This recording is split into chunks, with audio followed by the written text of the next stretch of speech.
Apakah Apple baru saja melakukan kebodohan terbesar? Atau ini taktik jenius yang tak kita pahami? Bayangkan sebuah kerajaan bisnis raksasa. Valuasinya sukses menembus 4 triliun dolar. Sang raja, Tim Cook, berada di puncak kejayaan. Tapi tiba-tiba, dia memilih untuk turun takhta. Tahun 2026 menjadi saksi guncangan sejarah. Apple mengganti nahkoda tertinggi mereka. Anehnya, penggantinya bukan sosok revolusioner, bukan pakar kecerdasan buatan atau jenius software. Mereka menunjuk John Ternus, seorang teknisi mesin, ahli pembuat perangkat keras. Di tengah perang AI global yang sangat brutal, keputusan ini terasa sungguh tak masuk akal. Mengapa memilih mekanik saat dunia butuh penyihir? Apa rahasia mematikan yang disembunyikan Apple dari kita? Mari kita kembali ke masa lalu sebentar. Tahun 2011, dunia meramalkan kiamat bagi Apple. Steve Jobs, sang visioner gila, telah tiada. Banyak yang yakin Apple akan segera hancur. Namun, Tim Cook datang membawa rencana dingin. Dia bukan pencipta produk yang puitis. Dia adalah monster rantai pasok. Seorang operator berdarah dingin dan super efisien. Bahan baku dipangkas, pabrik dipaksa bekerja ekstrim. Keuntungannya benar-benar meledak di luar nalar. Pendapatan perusahaan meroket hingga 4 kali lipat. Apple menjelma menjadi mesin pencetak uang sempurna. Tapi kesempurnaan operasional ini menuntut tumbal. Napas inovasi liar perlahan mulai tercekik mati. Produk baru hanya sekadar penyempurnaan, bukan revolusi. Apple kehilangan jiwa kejutan yang dulu mereka miliki. Dunia di luar jendela bergerak sangat puas. Revolusi kecerdasan buatan meledak tanpa ampun. Google, Meta, dan Microsoft bertarung secara barbar. Lalu, di mana posisi Apple dalam perang ini? Tragisnya, sang raja tertinggal sangat jauh. Padahal tahun 2011, mereka memegang senjata utama. Siri lahir sebagai asisten suara masa depan. Namun realitanya kini sungguh memalukan. Siri berubah menjadi teknologi usang yang bodoh. Sistemnya gagal memahami bahasa manusia modern.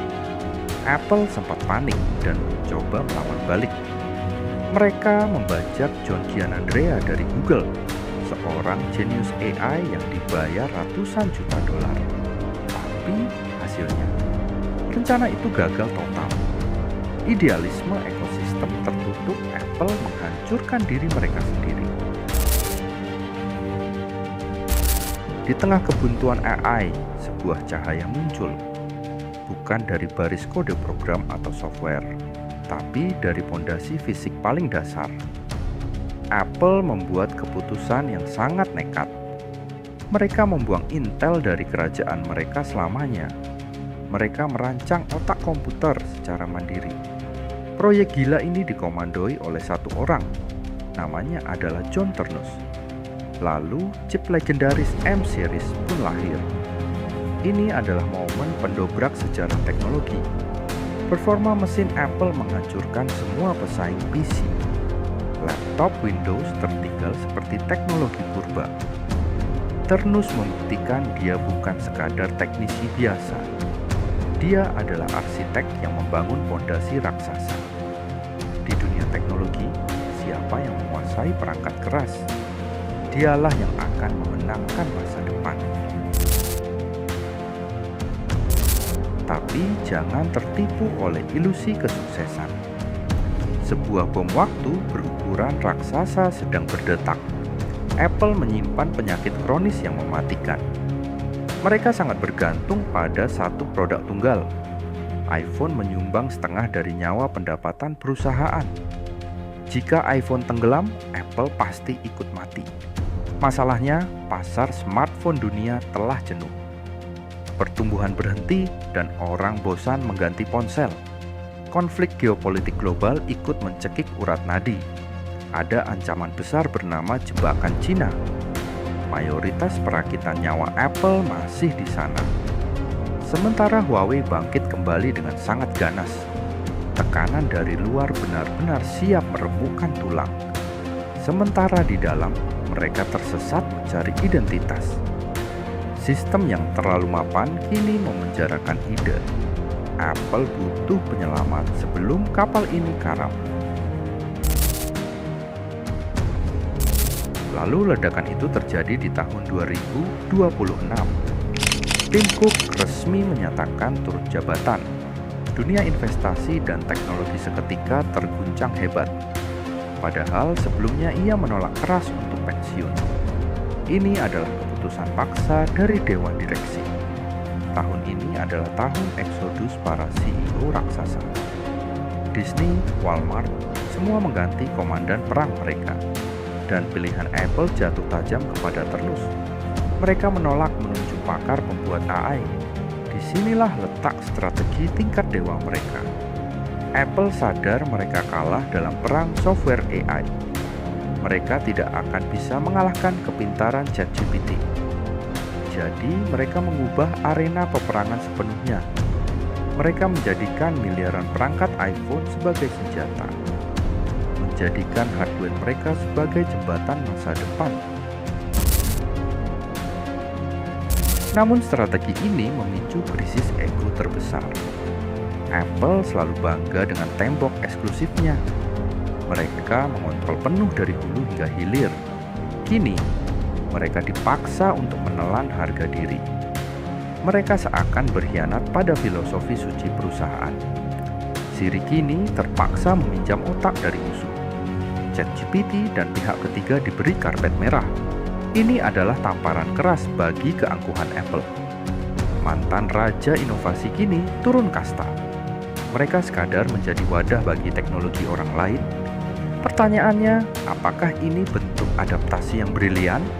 Atau murni sebuah tanda keputusasaan yang absolut? Apple Watch dan Vision Pro belum cukup kuat. Ketakutan terbesar mengintai di setiap sudut rapat direksi. Bisakah Apple bertahan hidup hanya sebagai jembatan? Hari ini dadu pertaruhan hidup mati telah dilempar. Nasib triliunan dolar berada di tangan Ternus. Fokus mereka bergeser ekstrem ke masa depan perangkat. Kacamata pintar revolusioner hingga AI lokal mandiri. Mereka ingin AI hidup di dalam saku Anda. Namun ancaman terus memburu dari segala arah. Kekuatan raksasa masa lalu kini menjadi beban. Sejarah telah berulang kali membuktikan satu hal kejam. Perusahaan yang gagal beradaptasi akan hancur lebur. Nokia dan BlackBerry adalah monumen nisan buktinya. Pertanyaannya, kini bukan lagi tentang nasib Apple, tapi berbalik menghantam kehidupan Anda sendiri. Kapan Anda berani meninggalkan zona nyaman kesuksesan? Apakah Anda hanya memuja kejayaan masa lalu? Karena masa depan tidak akan pernah menunggu. Bagi Apple, waktu terus berdetak tanpa ampun. Dan permainan sesungguhnya baru saja dimulai. Jadi menurut kalian gimana? Apakah penunjukan John Ternus ini langkah paling jenius Apple atau justru awal dari kehancuran mereka? Tulis teori kalian di kolom komentar bawah karena saya baca satu persatu. Jangan lupa klik jempol ke atas kalau menurut kalian video ini bermanfaat dan kita diskusi di kolom komentar ya.